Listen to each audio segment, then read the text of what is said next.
Vamos lá, duas pautas objetivas. A primeira pauta é a gente retomar, né, ou tentar diminuir o prejuízo desses 2 anos de crianças que ficaram fora da sala de aula ou que tiveram consequências em razão disso. Estava vendo o dado ontem, 40% das crianças são analfabetas, né? Isso aumentou muito, 66%. A gente precisa reverter isso com uma política nacional de alfabetização voltada para as crianças que se perderam na pandemia. Outro ponto, evasão escolar. Muita gente abandonou a escola por causa da pandemia. E a gente precisa colocar professores, diretores, a gente precisa colocar o poder público para ir atrás da casa dessas pessoas. Muitas vezes, essa pessoa é beneficiária de um programa que atende num CRAS, num Centro de Referência de Assistência Social. O CRAS pode perguntar, seu filho está na escola? Por que não está? Né? Você já sabe que as atividades já voltaram? Então, existem diversos programas que eu tenho estudado a nível municipal, estadual, para a gente implementar a nível nacional, né? Tem outro muito interessante também, que é aumentar a qualidade da didática do professor. A gente tem um problema de má formação de professores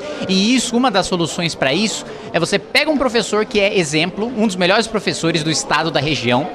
Esse professor, ele vai receber uma bolsa para que ele tem 20 horas de aula e tem outras 20 horas. Nessas outras 20 horas, ele recebe uma bolsa para ensinar outros 20, 30 professores até a mesma didática do que ele, né? Então, o meu foco como presidente da Comissão de Educação é primeira infância, que é onde cientificamente está comprovado, existe um cientista, né, chamado Haeckel, que diz que cada $1 investido numa criança de 0 a 6 anos, né, $13 depois são revertidos na sociedade. E no Brasil não. No Brasil a gente começa a construir a casa pelo telhado. A gente investe 3 vezes mais no ensino superior do que no ensino básico. Então, essa é uma pauta, né? Retomar, principalmente da primeira infância, o prejuízo que a gente teve na pandemia.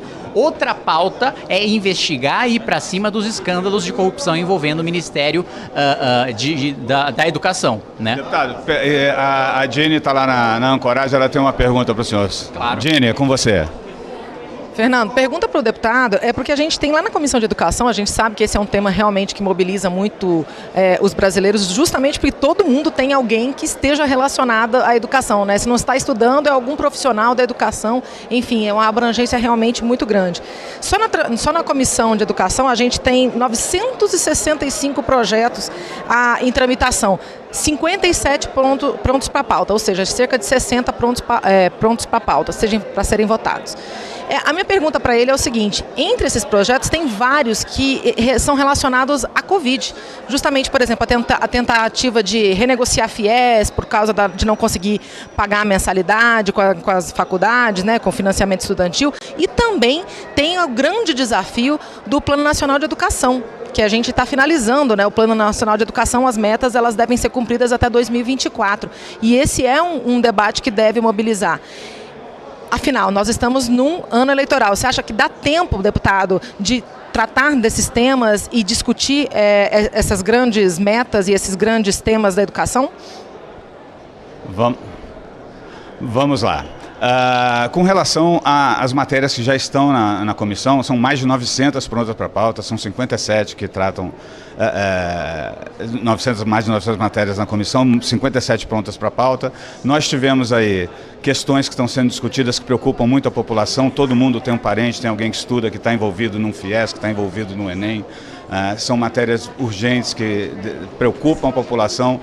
Esse ano, assim, vai ter condição de a gente conseguir caminhar, avançar com essas matérias na comissão? Olha, na comissão, o que for de competência do Poder Legislativo, a gente vai avançar. Seja no ensino médio, que eu acredito que tenho conversado muito com o ex-ministro Mendonça Filho sobre a reforma do ensino médio, cujo prazo limite de implementação é neste ano. Quero aperfeiçoar esse novo ensino médio para a gente inserir cada vez mais essas pessoas no mercado de trabalho, que muitas vezes são pessoas em situação de vulnerabilidade, que a família, que o sujeito frequenta a escola para ter merenda, para ter o que comer. Do ponto de vista do Enem, é fiscalização, né? Não tem muita questão legislativa, é chamar os responsáveis, chamar o ministro deve comparecer à comissão já nas próximas semanas, né?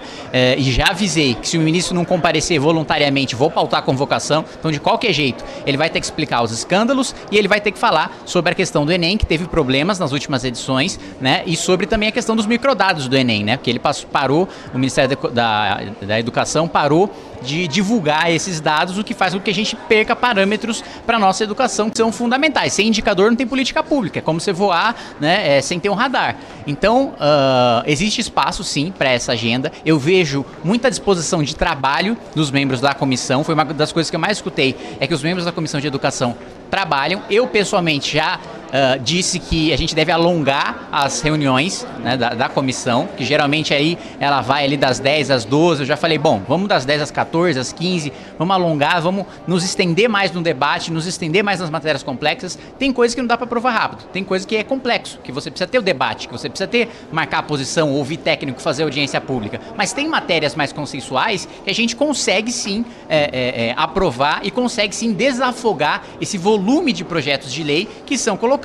Seja desafogar aprovando os bons projetos, seja rejeitando os maus projetos.